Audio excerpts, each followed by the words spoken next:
Part two. Hi, my name is Hannah Vincent, and this is Phoebe Walczak. We are co-curators for the Knights Collection exhibition. We are both art students at Seton Hill. I am technically a senior. I'm majoring in arts administration, and Phoebe has majored in art history. So we co-curated this exhibit on the Knights Collection, and it's opening today, so we're super excited. And we're going to go over pretty much the entire collection. We're going to go through most of the tabs and just kind of explain everything. We really couldn't put any captions underneath the photographs, so this will be a way for us to explain some of the photographs, who's in them, and also point out some parts of the collection that we really enjoyed. And there are a few things to note as we are going through this. So the first thing is that this will be recorded to go onto the website. You can see the tab up that says online events. So this will be going up on the website. It's also being live streamed right now to Facebook. So if you don't want your image to be seen, please make sure that you turn off your video. Also, we would really appreciate it if you could mute yourself during the time that we are talking. We will open up everything to questions. And if you do have questions in the meantime, please feel free to use the chat feature. We'll be able to read everything. But while we're talking, make sure that you're muted, and then we'll open it up towards the end. And also, last thing, really important, there is some sensitive content in the exhibit that we will be going through and we will be showing you. So, of course, just keep that in mind, especially on the Gardalogan Massacre tab. There's going to be a lot of images that are quite sensitive, so just keep that in mind. Mm-hmm. Ready? Yeah, I think so. There will be on the actual pages as well on the website. There are appropriate content warnings to kind of give you an idea of what's coming up. And since this is, a docent tour, we're going to be taking you through everything, but we would also love to hear your thoughts as you're seeing all of this stuff, whether it's for the first time and you haven't been on the website yet, or if you got a chance earlier today to look through it. We would really love if you would type in the chat any thoughts, any questions, any little things that pop into your head or insights. And because I'm the one who's screen sharing the website, I won't be able to see what you're saying, but I think that Hannah can pull up the chat so she can see things. And then, as she mentioned, at the end, we'll also open things up for discussion, for questions, everything like that. Because, we've been working on this for about 10 months. This has been something that we have worked so closely with for so long. And so we're just thrilled, I think, both of us and the whole team who's worked on this, because it's quite a team. To hear what other people think who haven't, been with this exhibition and with this collection for as long as we have. So with that, we'll kind of hop right into it. Right here on the home page, we have just kind of the basics. Down here, we have a few sneak peeks of some of the images that'll be coming up in the exhibition, which is super exciting. And down here, you can see we're part of Seton Hill University. It's curated by myself and Hannah.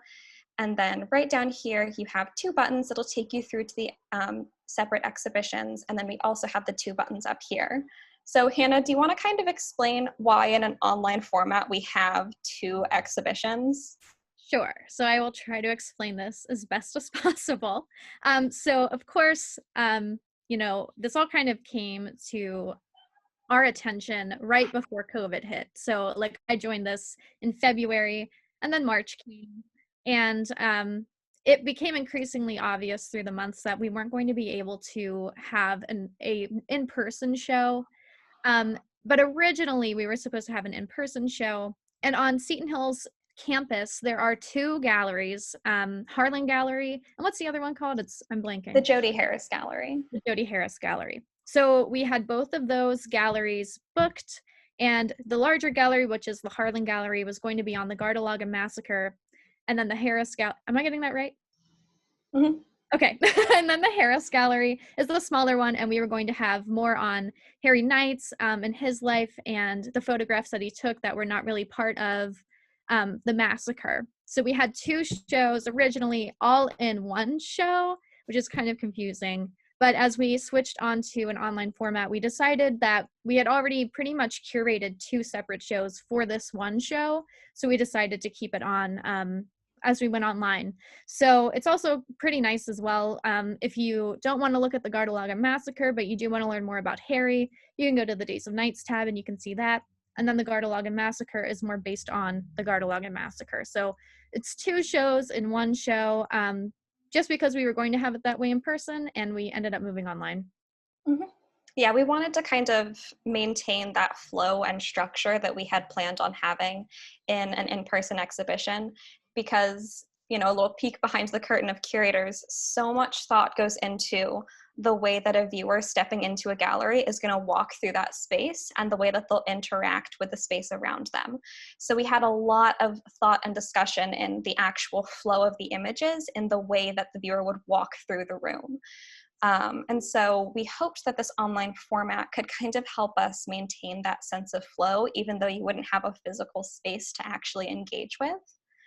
And so I even, when designing the website, kind of tried to set it up a little bit, even just in terms of having the Days of Nights first and then the Gardalogan Massacre second, because the kind of intent for the in-person shows would have been to be going through the Days of Nights first and seeing those images and then moving into the rooms with the massacre images. So we really just tried to maintain that. So I think we're gonna dive right in. So as we mentioned, this is for the Days of Nights. This show is a little bit more dedicated to Harry Nights as an individual. Here I'll scroll down so you can kind of take a moment, read through the text that we have here. Does on the screen share, does it everything come through clear enough that viewers could read the text if it's big enough on their screen? I can see it well. If anybody has any difficulties, feel free to tell us in the chat. Judith Okay, said yes. I think it's looking awesome. great. Okay, perfect. I just didn't want to like get ahead of myself if people were going to have trouble. So yeah, this kind of explains the thought process a little bit. And if you scroll down, this is where you'll start to get some of the structure that we basically had set up. So we'll start with the Harry Nights tab. And again, to kind of explain our logic, you will have seen on the previous page for the Days of Nights, the show as a whole, we had 4 individual little sections, and for an in-person exhibition, those would be kind of groupings of photos that would have been on the wall. So we chose this structure to kind of try to maintain that same sense of similarly themed photographs being shown together in a grouping like that.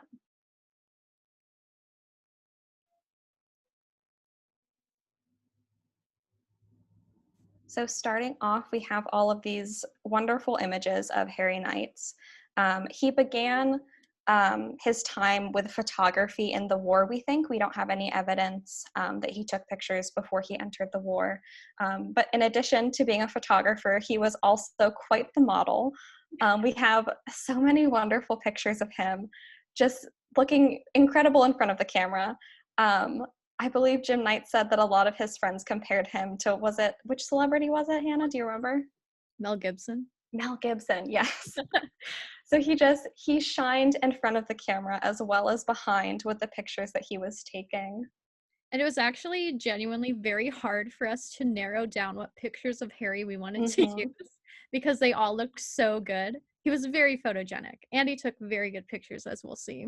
Yeah, we really did have some little like internal discussions, not debates, because we both loved everything of like which pictures of him do we take out of the show, or do we not include just for the sake of space and for time, because there were really so many wonderful, wonderful pictures of him. But then, of course, he was also a photographer. That's how we have all of these. His camera that he primarily used, you can see here, was I believe it's Rolleiflex camera. And this was, it was back in the day. This was a film camera. There were multiple letters that he wrote to his family during his time in the war, where he mentioned not only the camera, but he mentioned rolls of film that he was sending back to them, asking them to develop, or asking for them to send him more film. That way he could continue taking photographs. So it was really something that he kind of gained a passion for, and that acted, I think, as like almost like a source of like solace for him while going through the war. And you can see on this photograph on the left, that is him posing with a Rolleiflex. So Mm-hmm. that was the camera that he was using. And yeah, we can just see like some of these really gorgeous landscapes. And this one on the right, Phoebe, if you'll scroll up just a bit, you can see like this really beautiful fog, this gorgeous landscape. And this is kind of like, I would genuinely say probably like a 1 in a million shot. Like it's just gorgeous Yeah. how it cuts right through. Um, so it's kind of interesting if you had like seen our talk last week, we talked about kind of juxtaposing photographs that Harry had taken and then some pieces of art through time. And some of these photographs are very romantic, super duper reminds us of romanticism if you're familiar. So if you know art and you're looking through these, you can see even like how this photograph meets some trends in the art world as well. And something else that's kind of remarkable about this, and we can see it as we scroll a little bit lower, was Harry would take pictures while he was in planes. I don't want to like skip over these two right here because I think that they're absolutely gorgeous. But I would love to just talk about this real quick. Of course, as an army man, you know, he was in planes sometimes, and he got these incredible aerial shots. Hannah, do you have the rivers that this is of? Yes, give me 1 second to pull it Take up. your time. So I kind of tried to arrange these when I was building the site, because again, just for context, I was the one who kind of built most of the site, and then Hannah was the one who wrote all of the wonderful captions and descriptions that you'll see at the tops of the pages that give you kind of more background info. But I kind of tried to structure it a little bit that way you get this idea of like, here's a plane, here's the cockpit, and then here's a photo that he could have taken, you know, from up there. Not that these photos were necessarily taken in sequence. We don't have a clear order for any of these photographs because Harry didn't really date his things too well. But I just thought that was kind of like a fun little Easter egg for you. And the rivers are Danube and Ilz. And this is at Passau. Awesome. So yeah, I'll scroll back up to these real quick because I don't want to skip by them. This one of Harry reclining with his camera taking a shot, I think is one of my absolute favorite pictures from the entire collection. It's so wonderfully like strikes that balance between something that is candid and that is posed. You know, you don't really know for sure one way or the other, but it is just such a gorgeous shot.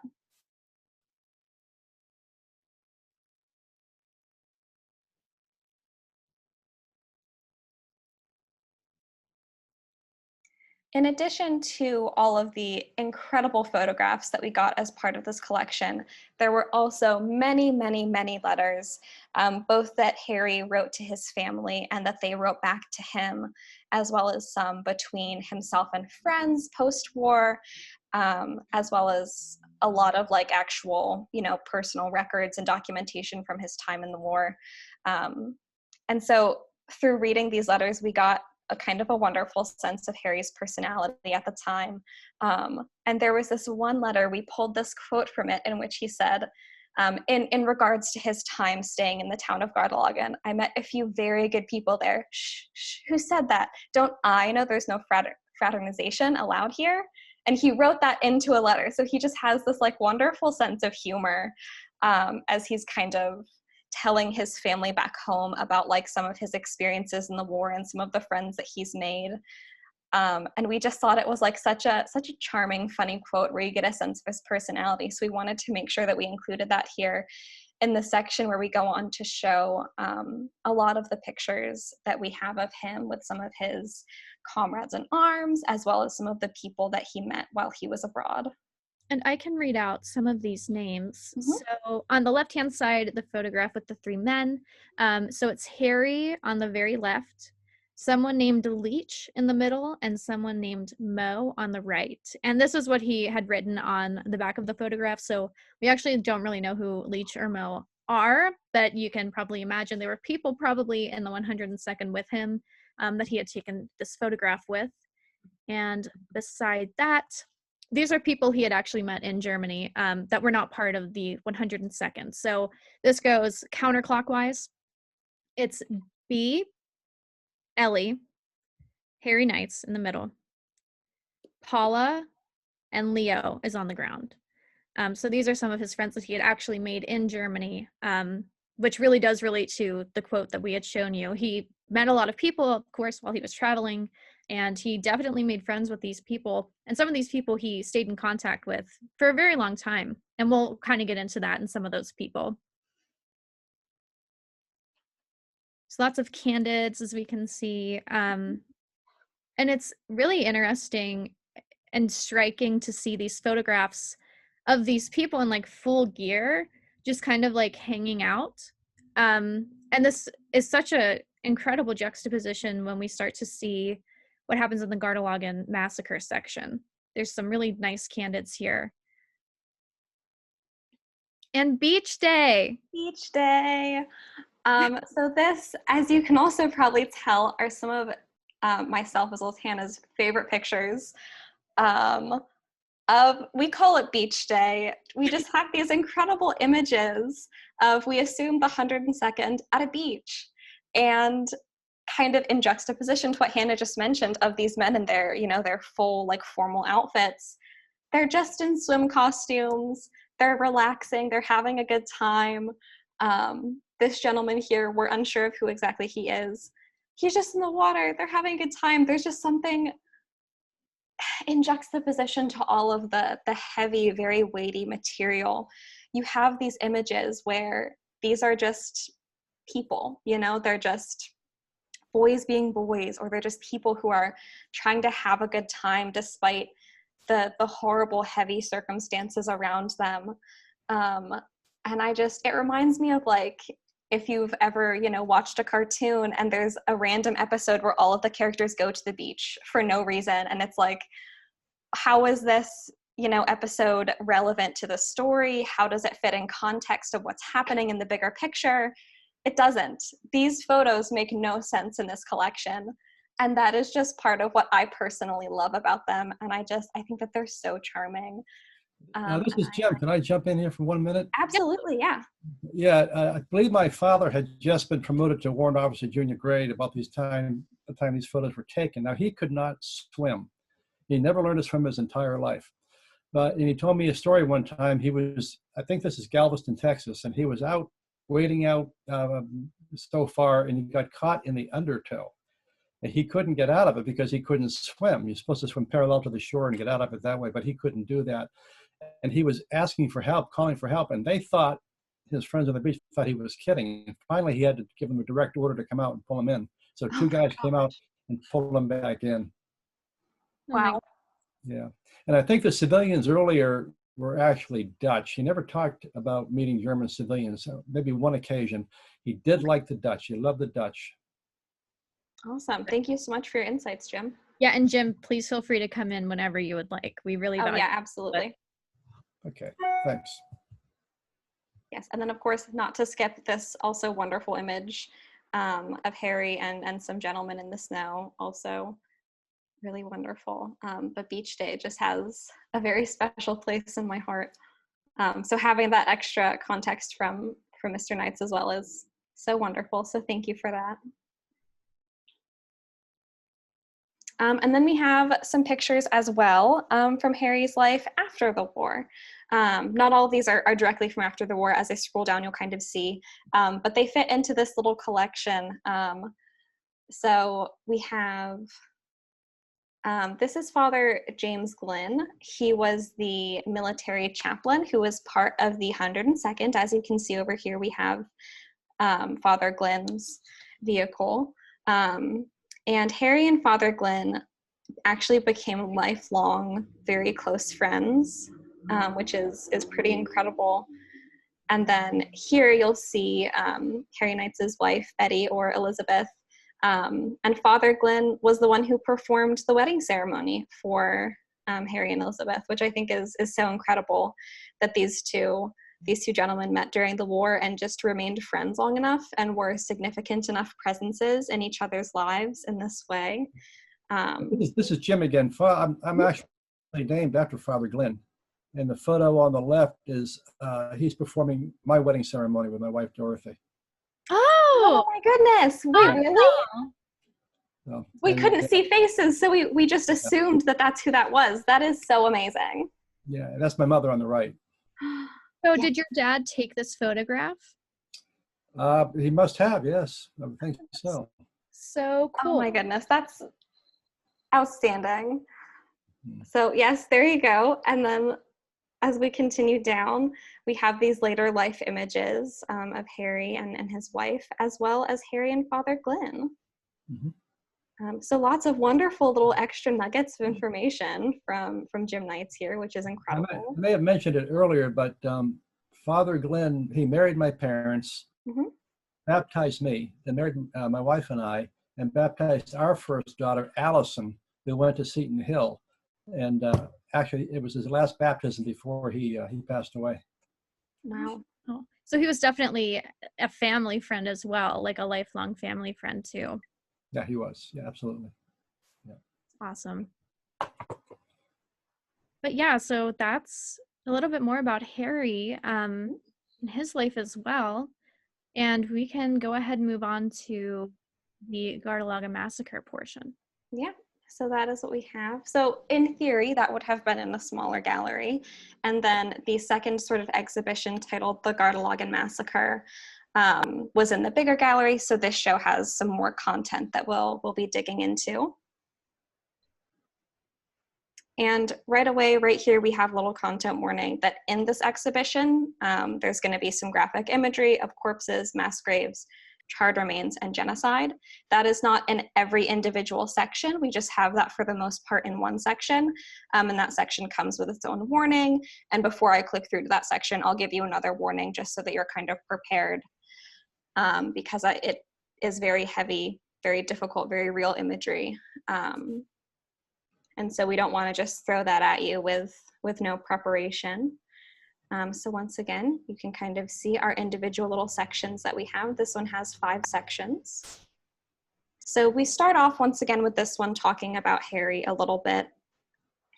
So here's kind of our context information, and then some more of his wonderful, wonderful pictures. We were such a big fan of this one. Hannah and I always refer to it as like his album cover. Yeah. Because it just feels kind of like moody and like dramatic. And you can just imagine this as, some sort of like album cover for some genre of music. I don't even know what I would attribute that to. To me, it feels like something that you would see as like the author's photo on a poetry book or like something. Absolutely. Totally agree. But there were just so many incredible pictures of Harry that we really wanted to make sure we included them in both shows, just to kind of give him, his due respect, because of course without him we wouldn't have any of these images. And then at the beginning we give a little bit more context for who he is in regards to the war. So, he was initially not super thrilled about the prospect of going into the war, and cited numerous health issues to try and avoid going if possible, but eventually he was drafted and sent overseas. And so that is why this collection even gets to exist. And I do want to say real fast, the photograph that was on the bottom left. Oh, here, I'll go back, sorry. Oh, you're good. With him posing in front of bushes. On the back of this, it actually says that this was taken at Gardalagan. So kind of keep that in mind as well. Mm-hmm.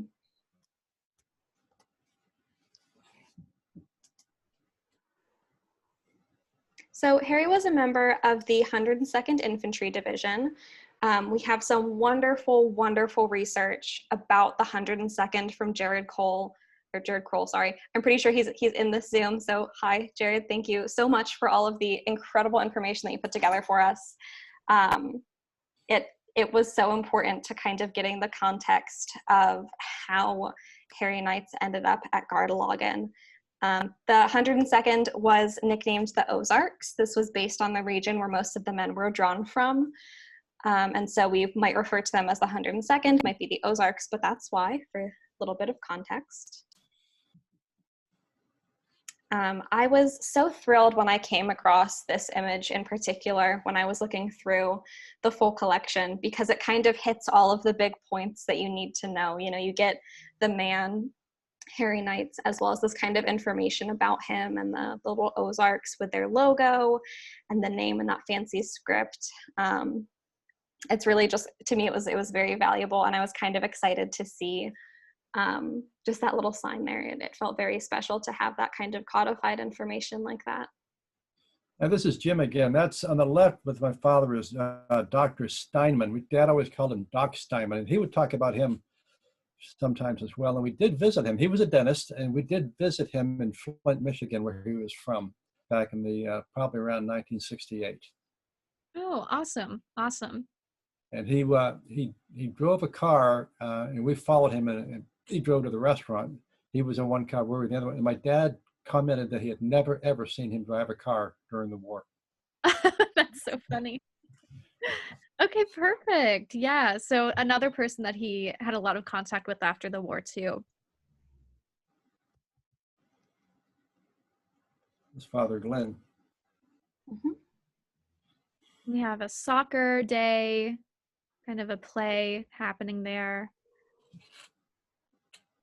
I really like this photograph of everybody just like kind of hanging out and talking. Some of these candids that Harry would take, you can kind of imagine being there very easily. So some of these photographs, like they do transport you. And even though we aren't in like a gallery space, I still think that looking at these through a monitor are very, they're moving, and you can still kind of feel like you're there as well. Mm-hmm. Yeah, it's unfortunately because it's in the online format, and even the way that we would have to have gotten prints for an in-person show, we wouldn't have shown the original copies because they're so old and they're very fragile. But there are some pictures that were, you know, pretty big, probably like your kind of standard A4 sheet of paper, and then some that were tiny, barely bigger than like a postage stamp. Yeah, like hardly as big as this. Yeah. So So we had like such a big range. And kind of regardless, you know, whether it's a big image that you're able to really look at or a tiny one that you have to hold closer to your face, getting to like interact with those physically as we did kind of initially going through this was such a special experience, and one that I feel so lucky and fortunate and honored to have had. And also if you see these images and think that they're visceral or like transporting you,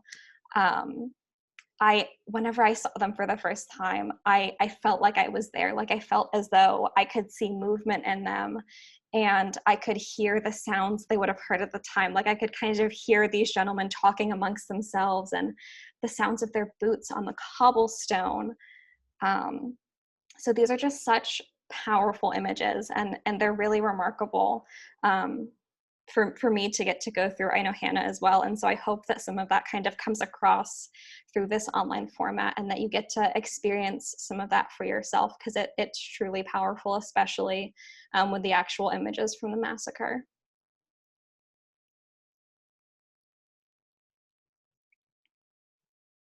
And so here in this section, we cover a little bit more of the kind of landscape pictures and the pictures from their travels.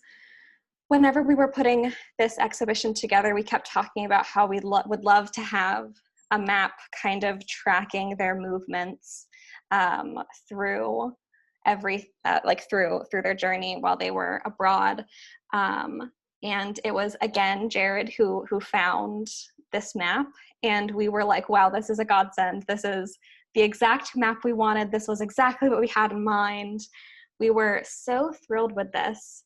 And you can see down here, it's from historyshots.com. Whenever we thought this would still be an in-person exhibition, I reached out to them and I asked if it would be okay if we purchased a copy and showed it in our exhibition. We weren't sure about like copyright or anything, like we just weren't sure how that worked, and I wanted to make sure we covered all our bases. So I just emailed them to double check, make sure that it was okay if we, you know, showed something that we purchased from them in this public forum. And the man who responded was so kind, and he said, like, yes, that is more than okay. We absolutely want all of our stuff to be used for these educational purposes. If you give me an address to send it to, I'll give you one for free. And we were like so floored by his generosity. And so I have one of these maps in my apartment now, because of course we're in an online format. But just the generosity of the people at History Shots was wonderful. And having this as something we could include in the show was like just such like this golden piece of information. So I just wanted to like give them a little shout out because they were so, so kind. And as we're going through, this section is called the travel log. And the little text says as well, but just for like clarification, we don't know if these definitely aren't in chronological order. As Phoebe had mentioned before, he didn't really like clearly date when he took the pictures, and sometimes you don't even know where they were taken. So these aren't in any specific order, but you can still use that map and kind of trace their steps and understand where they were moving at that time. And these are just some really nice pictures of where they were traveling. Yeah. So this one on the left, it says, on the road between Beirut and Passau, or called, in quotations, Route 85. And then the Danube at Regensburg, Germany. So there's lots of gorgeous landscape pictures that he took. It's kind of like, there's kind of like a trend. He's taking photographs of his friends and of landscapes.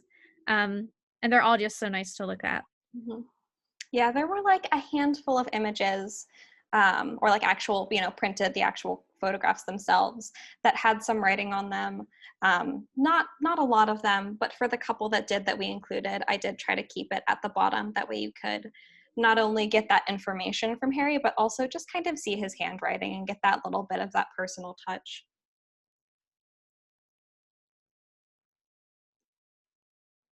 And so I think we have some context for the location of this one, don't we, Hannah? We do. Let me see if I can find where I had that information. It actually might be on the text. I'm not sure if we still have it. Okay, if not. The reason also, just as, just to explain why we have information that isn't with the photographs, just in the formatting of the way that the website worked, I wasn't able to add little captions beneath the photos, or else all of this information would be readily available. But just the engine that we used to actually create the website had like a couple of little quirks here and there that made it difficult to add things like that.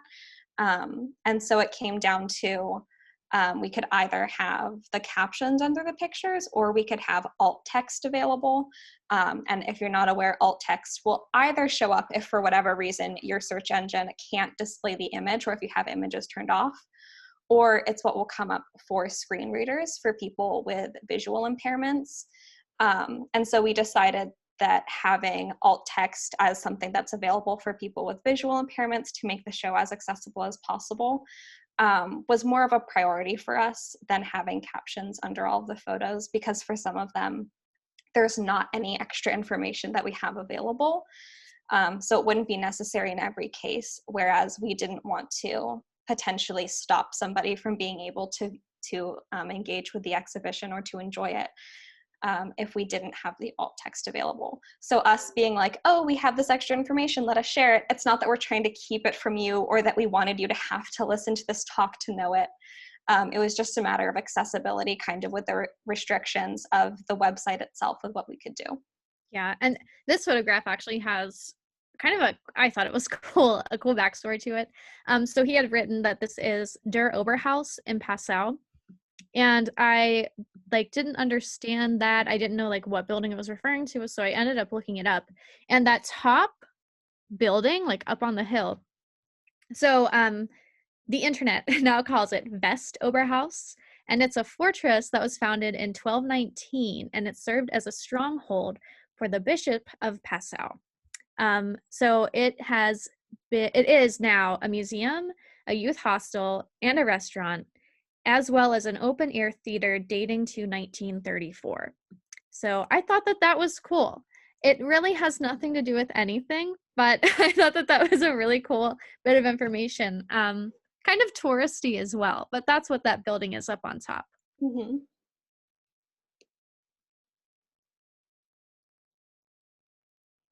And so kind of alongside this little bit touristy imagery, we do have it kind of juxtaposed with cities in shambles. Because of course, I mean, it's not just beautiful landscapes. There was a war happening, and many people's lives, as we'll see later, of course, were devastated in a variety of ways. And so we wanted to make sure we included some of those images as well, even if they're not, as beautiful or as, well exposed. I think this one's a little overexposed. It's not the perfectly taken image, but it's still important content we felt to include.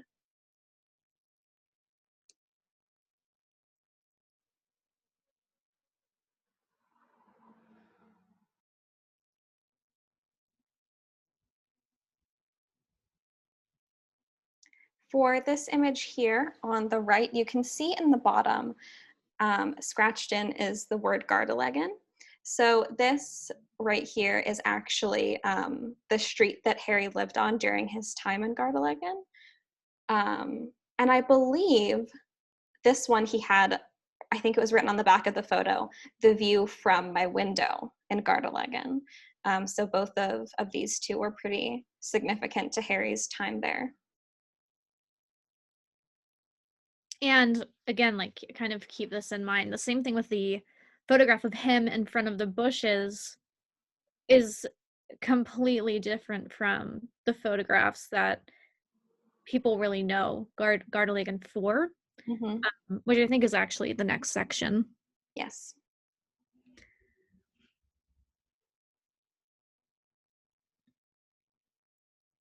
Yeah, so I felt that especially these two kind of Harry's lodgings and the one that Hannah mentioned where he's standing in front of the bush, are definitely important to keep in mind because you kind of get that sense of realism of the massacre, which we said it's in the next section. That wasn't all that Gardalogan was. It was a town filled with people, and the 102nd spent time there. They lived there for a while. And there were moments of kind of normal, banal, everyday life happening, within the same town where this massacre and this absolute tragedy and atrocity had happened not that long ago. So we're going to go ahead and click through. Right at the top, we have a really big content notice, just so that you know this is the section where most of the explicit and sensitive imagery is going to be seen. Over here, we have this kind of big chunk of text right here, provides some context for how the 102nd came to Gardalogan, and what it was kind of like there for them. And then just at the bottom, we didn't want to luxuriate or spend too much time kind of talking about the way that the genocide was perpetuated. In this instance, we didn't want to linger on that too much or make it seem like we were trying to glorify it or make it a piece of entertainment. We really just wanted to very briefly state what the facts were. And so right down here, you can read for yourself. This is what happened to the people who were killed at Gardalogan. Of course, it was a horrible, horrible tragedy. And these photos, we talked about this a little bit in last week's Zoom, if you were there. They act as a way for us to remember those who were lost in this tragedy, as a kind of piece of historical documentation. Because of course, you can read these 3 sentences and get an understanding of what happened, but actually seeing the images is a whole other story. And it's very difficult material. It's not easy to look at, but I would encourage you, if you're in the mental place right now, if you feel safe and comfortable doing so, or even if you're a little bit uncomfortable, sitting with these images is important. This is an actual genocide that happened. These were real lives that were taken by the Nazis. And I think that it's important for people outside of the Jewish community. I'm not going to say that this is necessarily Hannah's thoughts. I don't want to speak for her.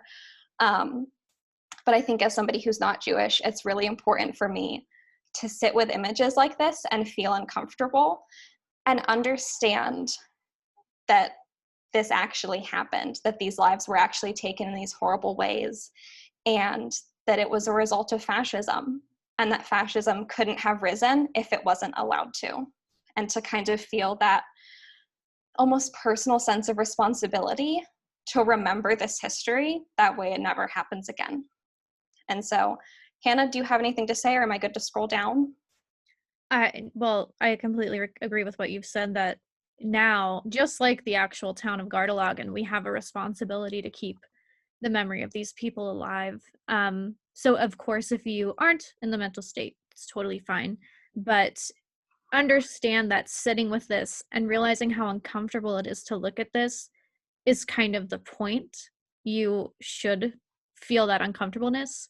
And we hope that it has an impact on you for sure. And just a reminder, we don't know who all of these people were. We know there were 1,016 of them, and that they were primarily prisoners of war or political prisoners. We have up here, many of them were ethnic Poles. And so with that, we're going to scroll down. We're going to get to these images. If you feel the need to look away or anything, I'll tell you there are 10 images, and we'll kind of say loudly whenever we're moving on to the next section. That way you can come back and join us again.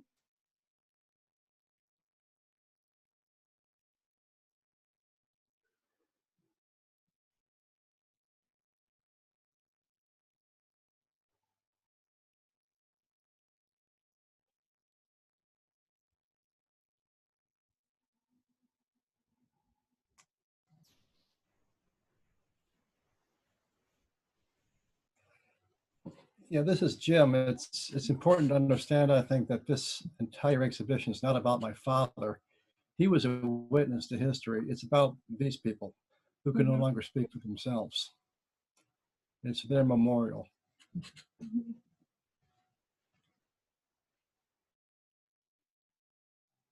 Okay, do we want to offer any commentary on these pictures right now, Hannah, or do we just want to move on? Let's go ahead and move on. Okay.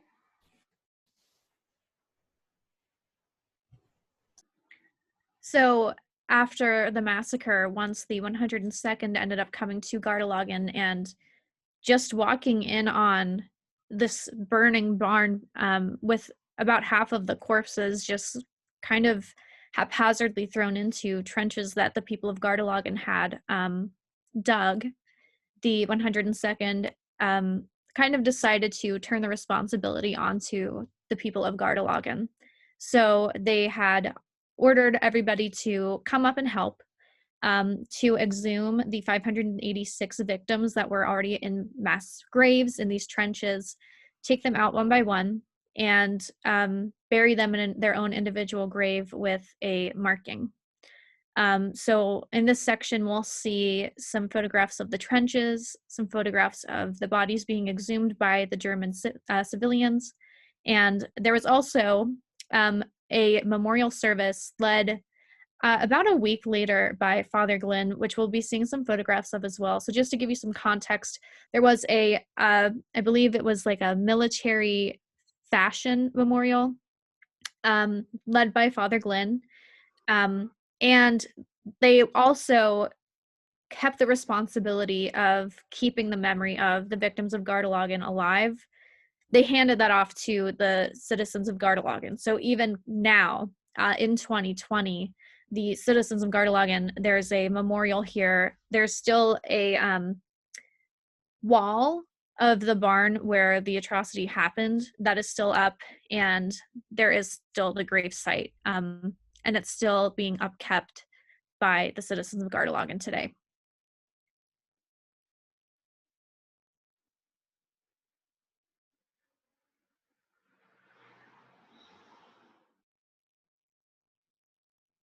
So you can see here, these are the trenches that were initially used as a mass grave for the 586 that Hannah had mentioned. We believe the rest were still in the barn, and those individuals as well were also taken out and exhumed from the barn and given individual graves as well.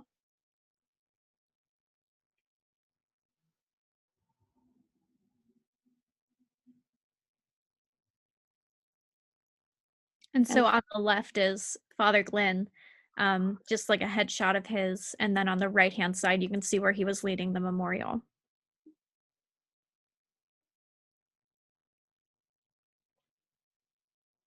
Okay, and so that kind of wraps up the end of the Gardalogan massacre portion of the exhibition, we got a lot of really valuable information about Gardalogan, as well as death marches more broadly. So this is what was called a death march. This was as the war was winding down. Absolutely massive killings happened by the Nazis. They murdered they murdered the people that they had taken captive. And sometimes that involved transporting them, and that's when we, call them death marches. And so all of this information that we have came from Sarah Johnson. She was part of the team of historians, along with Dr. John Spurlock and Jared Kroll, who helped us get a lot of the kind of broader context for this. And we have a tab with resources from those historians if you have an interest in digging deeper into this and learning some more. We have all of those resources available to you. As far as I know, I put them in there myself. None of them are behind paywalls, but they're all still like reputable sources that they used in their research, because we wanted that information to be kind of readily available to you. You don't have to like make accounts and sign in or anything. It's just easy links for you to click to have that information if you want to dig deeper into what we have here. And the historians that helped us, Sarah, Jared, and Dr. Spurlock, they are having a lecture next week. So on the 13th, it is also at 6, and it'll be about the death marches in Gardalogan, and they'll get a little bit more in depth on their research. I totally recommend that you go ahead and check that out. They have been such an incredible resource for us, and we are so thankful for all of the research that they've done. So if you've appreciated this, or if you've been to any of our other talks, we definitely recommend that you check that out as well. You can register for that, the same exact link that you did to register for us. Phoebe, I think it might be worthwhile just to quickly go through the other tabs, just so we can kind of like show what's on there and explain it a bit. Sure. So I'll just kind of take us down the line. So this is online events. We have the link to where you can register for the future ones that we're having. As Hannah mentioned, next week will be the historians talking about their research and kind of doing a little bit of like a question and answer type thing. And then the following week, I believe is actually our final one. I can't believe we'll have made it through all of them. It'll be me and Hannah once again talking about how we actually created this exhibition, kind of going into our process of choosing the individual photographs, to how we planned to curate the in-person exhibition, how we did the pivot to online, all of that sort of stuff. We're calling it like our process talk, just kind of walking you through how we actually made all of this happen. And so we have previous talks archived right here. These are the full talks if you're interested in going back and watching them, as well as future ones if you would like to register for those. Here we have our curator statement. So if you're not really familiar with art exhibitions, they typically have a curator statement, or in our case, a co-curator statement, where the kind of head curator, the person who was kind of in charge of putting everything together, talks through their thought process, why they did things the way that they did things, and what they hope that viewers will get out of the show. So here is ours. A little bit lengthy, but there was a lot of really important information that we wanted to include. And then we have our thank yous. There were so many, as we said, incredible people who did incredible work to make this happen, and we could not have done it without each and every one of them. So we definitely wanted to shout them out at the end of our curator's statement. And then we have this quote here, which we thought was very important. And then we just have our own little bios kind of explaining who we are. So that is that page. And then, as I mentioned, we have numerous resources kind of broken up into little categories. Each of them, as I said, they're from reputable sources. They're ones that we kind of personally used for our own research and edification going through this, as well as what we have from the historians who were kind enough to work alongside us. And again, these are all just links. You click them, you'll be sent right to the information. Peter, the website is currently live. So if you just go to thenightscollection.com, you'll be able to see everything. And so here, this was all, you know, we got these photographs thanks to Jim Knights donating them to the National Catholic Center for Holocaust Education. So we have a link out to their website, as well as just a little bit of information for who they are and what they do. And then finally, we have a contact page.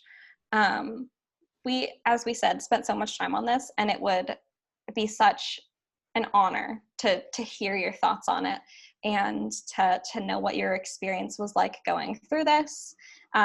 Anything that you submit here, it'll basically, the way we have it set up, it'll be put into a Google spreadsheet that everybody who worked on the show will have access to, so we can all kind of go in and see what your feedback is and what your experiences were with the show. And so we would love, love, love to hear from you if you would like to share anything with us. And that's pretty much the website. So a pretty good segue then. You can use the chat function if you have any questions about anything, if you need any clarification, if you have any thoughts, totally feel free. Nice job. Thank you very much. It's very well done. Thank you, Jim. We really appreciate it.